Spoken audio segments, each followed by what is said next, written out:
Meus queridos, eu vos saúdo com a paz do Senhor Jesus Cristo. Louvo a Deus por poder estar aqui nesta igreja com os meus companheiros do Conselho de Educação e Cultura da nossa CGADB. Prazer enorme em rever meu amigo pastor José Carlos, esse amigo que conheci há alguns anos atrás e firmamos uma amizade, e é um dos companheiros que admiro muito aqui na região Nordeste, né? A última vez que aqui estive a serviço da Convenção Geral, trabalhando em prol da igreja no Brasil e também desta igreja, e foi onde conheci esse grande servo de Deus e alguns companheiros aqui. Meu nome é Gessé Adriano, eu sou pastor da Assembleia de Deus na cidade de Niterói, uma cidade da região metropolitana do estado do Rio de Janeiro. E trago saudações para os irmãos paraibanos. Eu sou originário de uma igreja que o saudoso pastor Antônio Petronilho, eu era adolescente, depois jovem, e o conheci muitas das vezes visitando a Assembleia de Deus de São Cristóvão, de onde sou originário. E o pastor Petronilho, quando chegava ali, antes dele pregar, a primeira coisa que ele dizia: quantos paraibanos tem aqui? Levantava a metade da igreja. Porque naquela época os paraibanos migravam muito para o Rio de Janeiro, né? Hoje, graças a Deus, Deus tem abençoado a região Nordeste, mas mesmo assim, né, o Rio de Janeiro ainda tem muitos paraibanos e descendentes de paraibanos. Meus amados, o nosso tema é a teologia dos principais reformadores. Mas eu não posso falar de reforma sem falar um pouco de igreja. E eu quero convidá-los para que abramos as nossas Bíblias no Evangelho segundo escreveu São Mateus. Podemos descansar um pouco, ficarmos de pé enquanto lemos esses versículos. Capítulo 16 do Evangelho segundo escreveu São Mateus, versículos 13 até o versículo 18, que nos diz assim: chegando Jesus às partes de Cesareia de Filipe, interrogou os seus discípulos, dizendo: quem dizem os homens ser o Filho do Homem? E eles disseram: uns João Batista, outros Elias, e outros Jeremias, ou um dos profetas. Disse-lhes ele: e vós, quem dizeis que eu sou? E Simão Pedro, respondendo, disse: tu és o Cristo, o Filho do Deus vivo. E Jesus respondendo disse-lhe: bem-aventurado és tu, Simão Barjonas, porque não foi carne e sangue quem tu revelou, mas meu Pai que está nos céus. Pois também eu te digo que tu és Pedro, e sobre esta pedra edificarei a minha igreja, e as portas do inferno não prevalecerão contra ela. Amém? Podem tomar seus lugares. Bem, amados, a Bíblia, a nossa única regra de fé e prática, ela, quando se reporta ao Antigo Testamento, nós já vemos um povo intitulado Israel de Deus, se referindo aos judeus, que mais tarde, né, se tornaria, como se tornou, essa igreja que Jesus diz: sobre esta pedra edificarei, ou construirei a minha igreja, e as portas do inferno não se levantarão contra ela. Porém, né, Jesus veio agora para fundar, deixar os profetas, a lei, e agora trazer o evangelho da graça.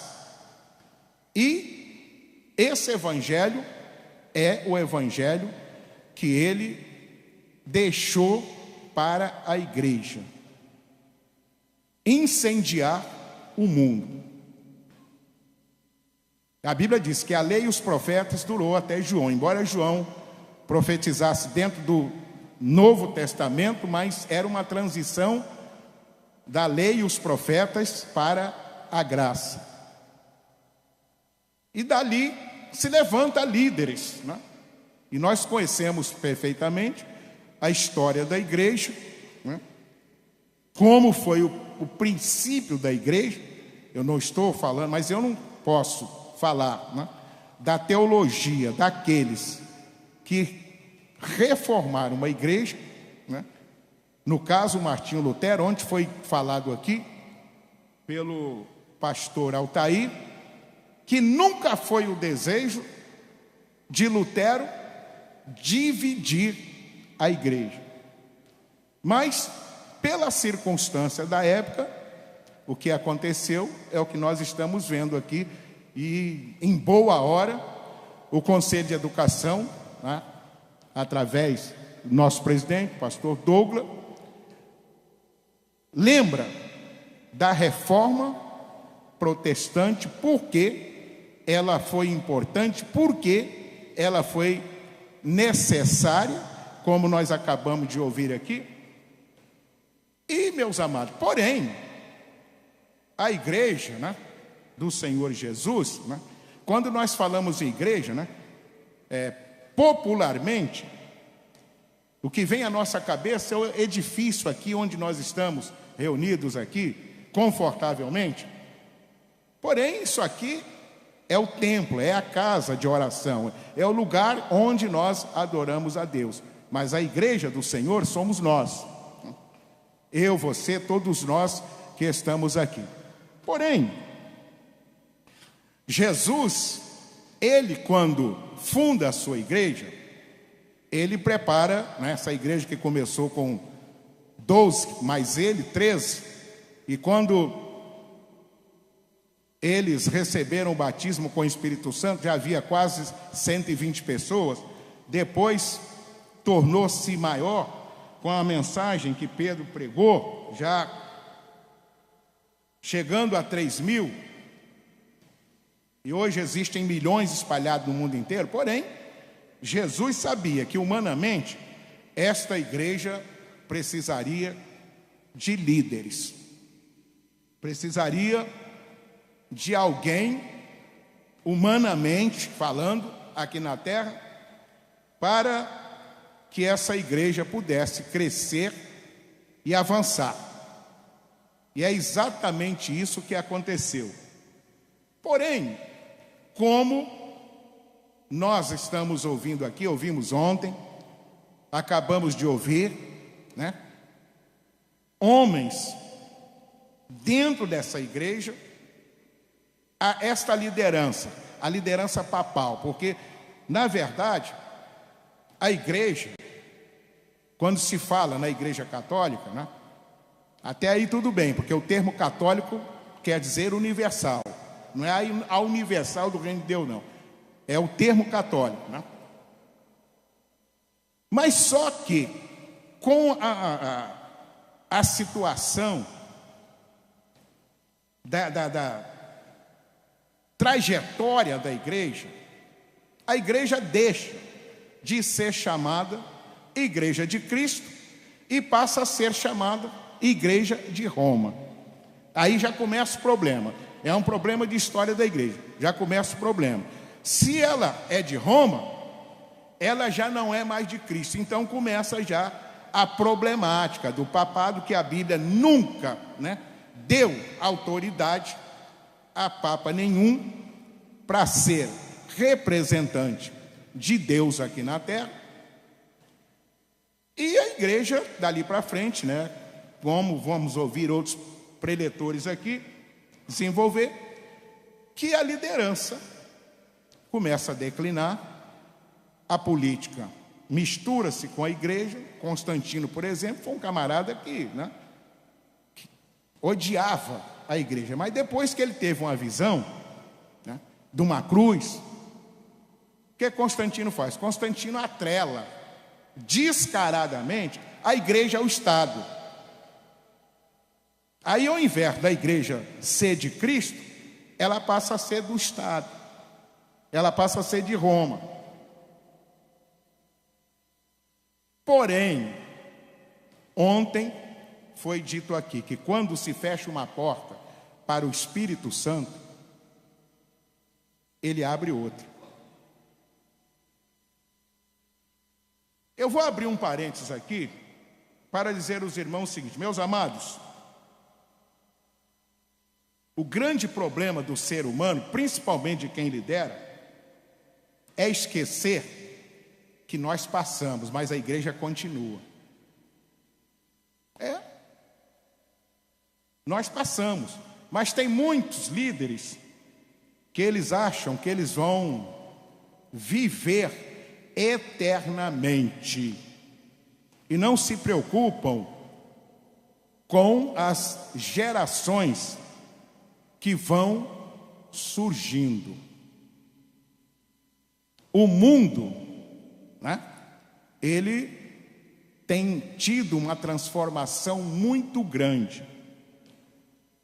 E em muitas das vezes, a igreja tem sido atingida de cheio com essas transformações que o mundo caminha. Por que eu estou dizendo isso? Nós estaremos falando aqui de alguns reformadores. Nós estamos falando aqui dos principais, mas existem outros que, na verdade, eles defenderam a mesma teologia que esses aqui, que está sendo proposto para falarmos, e encabeçando essa lista está Martinho Lutero.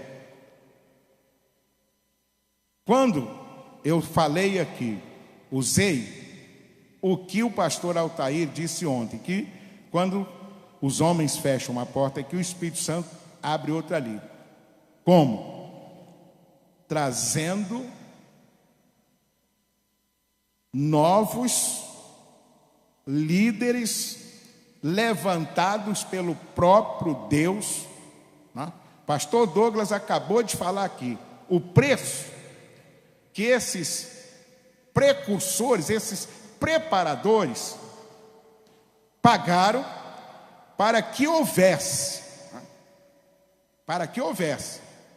a reforma protestante, o protesto daqueles que não concordavam com a situação atual na época do que vinha acontecendo dentro da igreja. Então, o que Martinho Lutero fez, por que eu fiz questão de fazer essa introdução com a igreja? O que o Martinho Lutero fez, ele não estava propondo uma reforma para se promover, não, ele estava defendendo a igreja do Senhor. Ele e mais, esses que pagaram o preço, eles se colocaram numa posição de defender a igreja. Quantos líderes, como Policarpo foi um pastor da igreja de Éfeso, foi queimado em praça pública por não negar a fé em Cristo, e muitos outros. Quantos líderes andaram escondidos pelas catacumbas de Roma. As catacumbas de Roma existem até hoje, só que hoje elas são iluminadas. É um lugar até tétrico, eu já estive lá. Mas por quê? Escondidos para defender a bandeira da igreja do Senhor aqui na terra.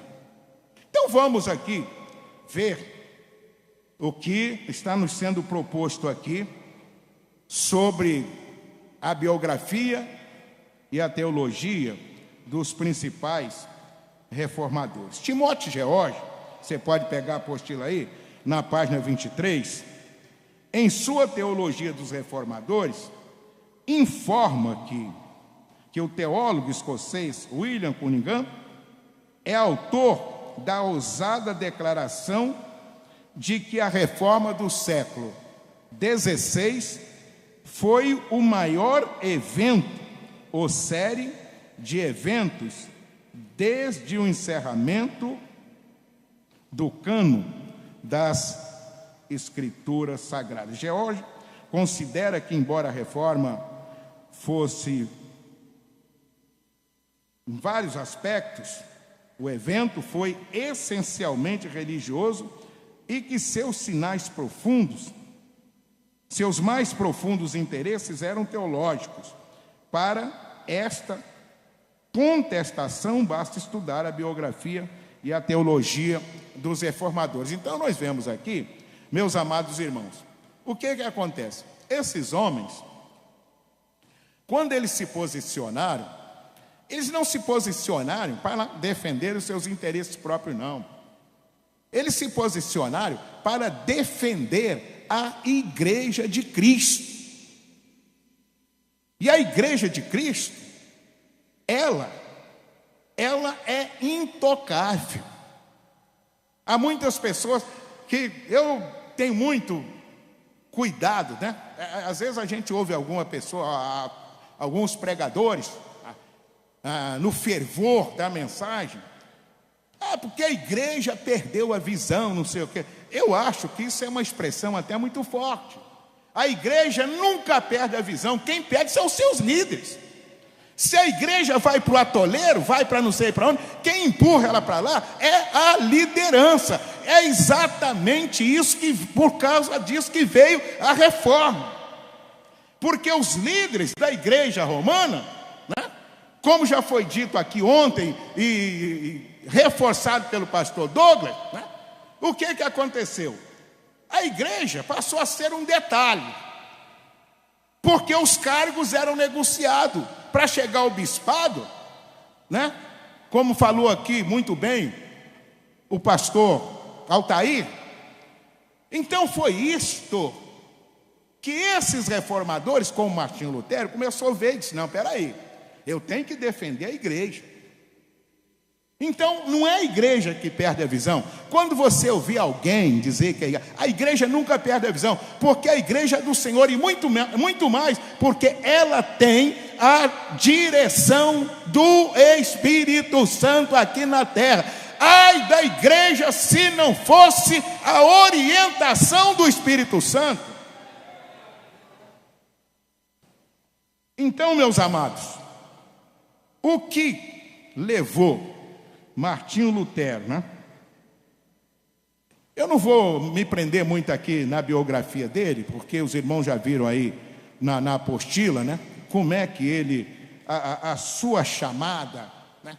Mas chegou um ponto, porque quando você vai vendo muita coisa, né, acontecer, e quando a gente tem a presença do Espírito Santo nas nossas vidas, você passa a ficar incomodado com aquilo. A Bíblia diz que Martinho Lutero, a história dele diz que Martinho Lutero, ele andava tão preocupado com a sua vida pessoal, que ele tinha o costume de confessar, né, várias vezes.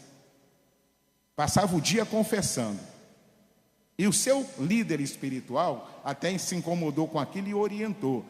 Mas aquilo já era um sinal de que ele seria usado numa causa nobre. A vida dele foi mudada porque inicialmente seus pais queriam que ele fosse advogado, mas ele, depois de sofrer lá um acidente, ele está aí na apostila, ele fazendo na página 24, ele fazendo aí uma oração a uma Santa Ana aí: ajuda-me, Santa Ana, eu me tornarei um monge. E como ele sobreviveu, ele abandonou a faculdade e vai procurar um seminário para se tornar monge. Mas tudo isso, com certeza, era o plano de Deus na vida desse homem chamado Martinho Lutero. Até que no dia 31 de outubro, no dia 31 desse mês, é aniversário da Reforma Protestante.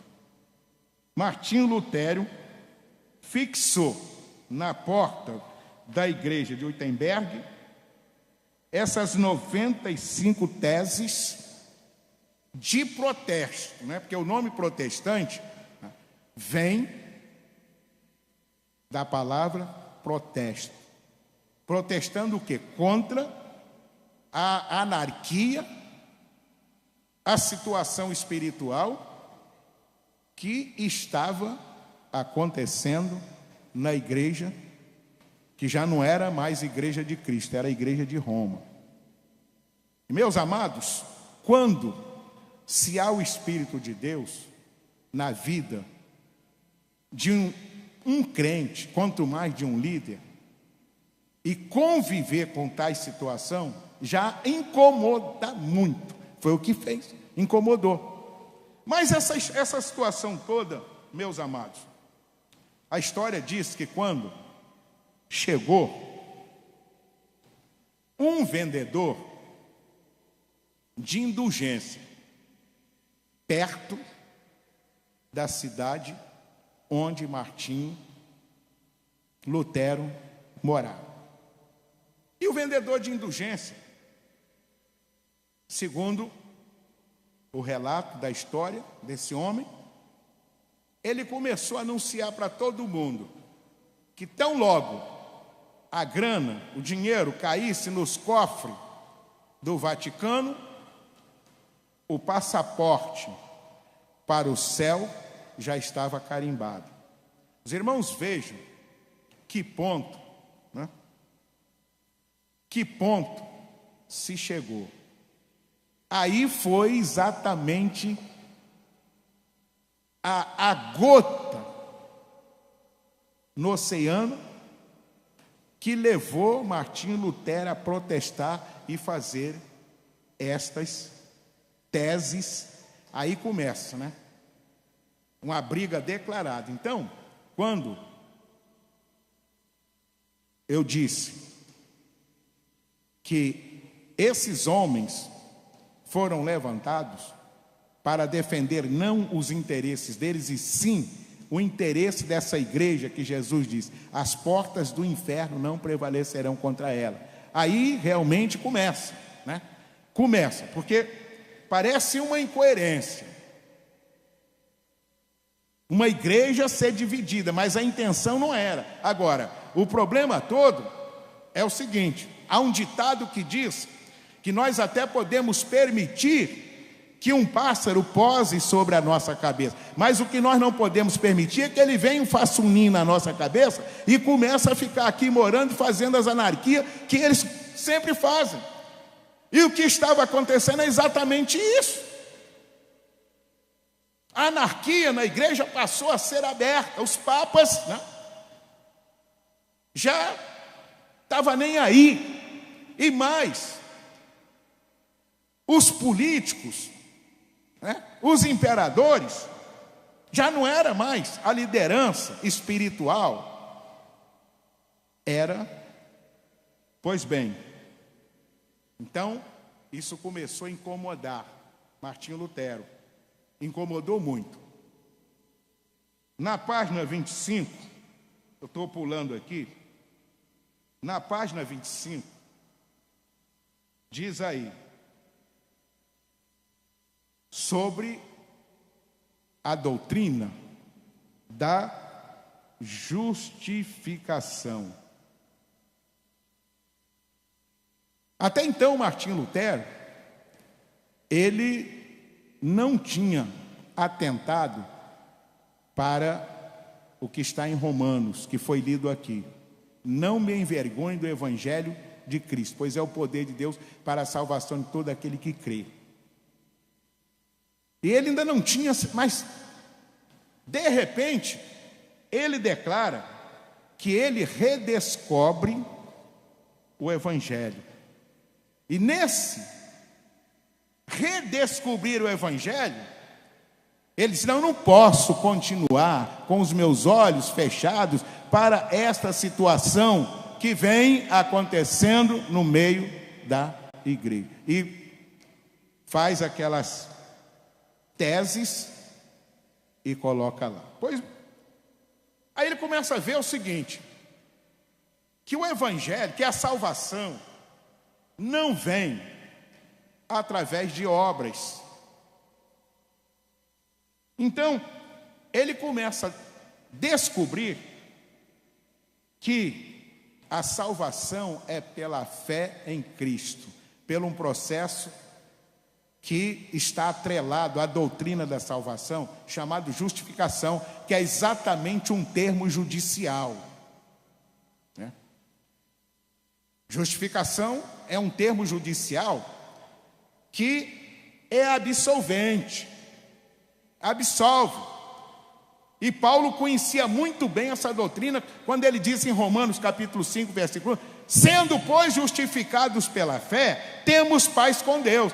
Você sabe, meu irmão, o que é o processo de justificação?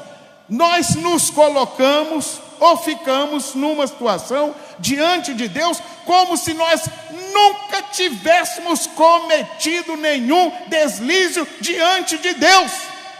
E Martinho Lutero, até então, seus olhos estavam fechados, mas de repente ele começa a ver, ele descobre que a salvação é mediante a fé, que a justificação é mediante a fé em Cristo Jesus. Por que nós estamos aqui? Que é uma das doutrinas fundamentais da Bíblia, que o pecador em si, sem Cristo, ele não entende, até condena, até não aceita. Você talvez já tenha ouvido de alguém dizer: fulano matou, roubou, fazia miséria por esse João Pessoa, agora está lá, naquela igreja Assembleia de Deus, com a Bíblia debaixo do braço, como se ele nunca tivesse feito nada. Quem deve a justiça, que cometeu o crime, paga lá, é o juiz que vai dizer. Mas a verdade, a nossa condição aqui, sabe qual é? Nós estamos livres. Foi esse processo que Jesus usou naquela mulher pecadora. Porque Deus tem os acusadores, foram embora, então nem eu te condeno, vai e não peques mais. Você está justificada, não tem problema nenhum. Então é isso que Martinho Lutero descobriu. Aí eles, então agora eu redescobri o Evangelho, que eu estava seguindo um caminho errado. Então, diz aqui na apostila, o protestantismo nasceu da luta pela doutrina da justificação pela fé somente. Para Lutero, essa não era simplesmente uma doutrina entre as outras, mas o resumo de toda a doutrina cristã, o artigo pelo qual a igreja se mantém ou cai. Lutero deixa-nos o conceito. Mas que conceito é esse? Ele diz aqui: comecei a entender, que a justiça de Deus significava aquela justiça pela qual o homem justo vive mediante o dom de Deus, isto é, pela fé. Pois bem, daí para frente começa uma guerra. Mas tem outros homens aqui, como Uri Zwingli, que também abraçou essa doutrina, esse ensinamento da justificação. Em 1º de janeiro de 1484, né, esse Zwingli, ele também começou a defender a salvação, a doutrina da justificação pela fé em Cristo. E eles seguiram. E o propósito de Lutero é que eles se unissem para que se tornassem mais fortes para combater o inimigo que estava em Roma. E a doutrina da justificação passou a ser um marco na vida desses reformadores. Mas eu quero, está me restando aqui poucos minutos, eu quero chamar a atenção dos irmãos aqui nesse seminário sobre outro reformador, João Calvino.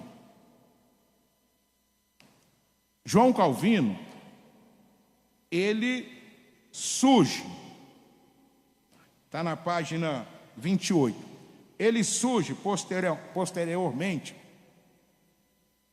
a Lutero. Só que Calvino, eles começaram a discordar, não pela doutrina da justificação, Calvino até aceitava isso, mas sobre o problema da ceia do Senhor, que os irmãos poderão ler melhor aí na apostila, sobre a ceia do Senhor, porque Calvino, ele tinha uma outra visão acerca da ceia do Senhor. Ele achava que o pão e o vinho não tinha nada a ver com a presença do corpo de Cristo nesse cerimonial. E Lutero disse não. Ele fechou a questão em torno que, no momento, né, que ele já tinha tomado conhecimento, como disse aqui o pastor Douglas, que a Igreja Católica passou a defender a tese de que quando se apresentava a hóstia, que ela virava literalmente o corpo de Cristo, e que o vinho, literalmente o sangue de Cristo. Embora, né, nós não encontramos a palavra simbologia na Bíblia sobre o vinho e o pão, mas entendemos que ninguém está comendo literalmente o pão, que é o corpo literalmente de Cristo. Então houve uma discórdia entre eles, e isso deu muito problema. Mas no que diz respeito à doutrina da salvação, não, irmão, essa doutrina permanece até hoje. Agora, Calvino deixou um legado, né? Só para fechar isso aqui, para não deixar os irmãos em confusão, Calvino deixou um legado que até hoje, né, infelizmente, muitos pastores pentecostais, eles aderem, que é a predestinação, ou seja, uma vez salvo, salvo para sempre. Porque na ideia de Calvino, o homem, que ele não cria no livre-arbítrio, e muitos, há uma grande corrente evangélica que também não crê no livre-arbítrio, ou seja, que o ser humano não é capaz de decidir o que ele quer no que diz respeito a ser salvo ou não. Aí fica aquele problema, né? Pega aquele texto de Efésios, que diz que Deus predestinou para... Agora, teologicamente falando, biblicamente falando, irmão, todo ser humano, preste bem atenção nisso, porque isso é uma doutrina que Calvino deixou, que ela não morreu não, ela está por aí até hoje, que todo ser humano é predestinado a ser salvo. Jesus morreu por todos. Ele não morreu por uma meia dúzia, ele morreu por todos. A sua obra na cruz, que tanto também Lutero defendeu a teologia da cruz, ele morreu por todos. Agora, a verdade é o seguinte: eu faço uma pergunta aos irmãos e eu quero ouvir, até em coro, se possível. Se eu não quiser ser salvo, Deus vai me obrigar? Hein? De forma nenhuma. Jesus, ele veio abrir o caminho. Ele disse que nós temos liberdade de entrar no vivo santuário pelo novo e vivo caminho que ele consagrou com a sua morte. Agora, eu entro lá se eu quiser. Nunca, né? Mas como não se crê, né? Porque a doutrina, o calvinismo, que muitos hoje estão também pregando e ensinando por aí, que eu não tenho capacidade de decidir esse problema, se eu devo ser salvo ou não. E Lutero condenou isso completamente. Meus amados, quando nós aceitamos a Jesus Cristo como nosso Salvador, a própria Bíblia diz, de coração, a Bíblia diz: jamais me lembrarei dos seus pecados. Aí Paulo completa e diz o seguinte: se alguém está em Cristo, nova criatura é. As coisas velhas são passadas e tudo se fez novo. Tudo. Então eu não tenho, né? Nós vamos, eu creio que eu devo estar falando aqui sobre o problema das novas indulgências que surgiram aí, e outras práticas, quebra de maldição. Nós não temos, né, nada a ver com maldição. A maldição que estava sobre nós já ficou lá para trás. Então, essa doutrina que Calvino deixou, né, todos nós somos predestinados a ser salvos. Mas se eu não quiser, né, se eu não quiser, Jesus não vai me obrigar. A porta está aberta para qualquer um entrar. Mas se eu não quiser entrar, também o Espírito Santo não vai me obrigar a entrar. Então, é aí que nós devemos entender que essa história de uma vez salvo, salvo para sempre, para nós assembleanos não dá, porque a minha condição de salvo, ela depende, é o que Lutero também defendeu, ela depende da minha perseverança. Aquele que perseverar até o fim, disse Jesus, será salvo. Agora, se no meio dessa caminhada eu tropeço, caio e não levanto, e de repente levo uma pancada aí, morro atropelado, meus amados, aí a Bíblia é clara: eu não perseverei. Então, eu não fui predestinado para a salvação e você não foi, não. Todos nós fomos, indistintamente de raça, de posição social e econômica, todos nós. Mas infelizmente, essa doutrina que Calvino pregou, ela tem tomado grandes proporções no meio evangélico e até no meio dos pentecostais. Mas nós devemos ver que a reforma, parece até uma incoerência, né? Se falar em reforma na igreja reformada, mas a gente começa a ver tantas coisas acontecendo hoje, que parece, meus amados, que Deus vai ter que levantar um outro Lutero aí, para fazer novamente uma reforma no meio da igreja. Porque é tanta coisa que está aparecendo em nome do Evangelho. Paulo definiu o Evangelho como o Evangelho de Cristo. Ele não disse o Evangelho de João, o Evangelho de Allan Kardec, o Evangelho não sei o que, não. Ele falou que ele não se envergonhava, porque a posição que Paulo tomou, que Lutero seguiu o exemplo, foi o Evangelho transformador. Não é o Evangelho que venha como está para cá e fique como está. Isso não é Evangelho. Lamentavelmente, esta situação está acontecendo dentro das igrejas evangélicas. Não, vem, Jesus vai te transformando e você vai ficando por aí, eu vou pegando o teu dízimo, não sei o que, e está tudo certo. Que Deus tenha misericórdia de nós, irmãos. Que Deus tenha misericórdia de nós. Muito obrigado. Que Deus nos abençoe, que nós possamos sair desse seminário com a nossa fé mais ativa em Cristo Jesus. Amém.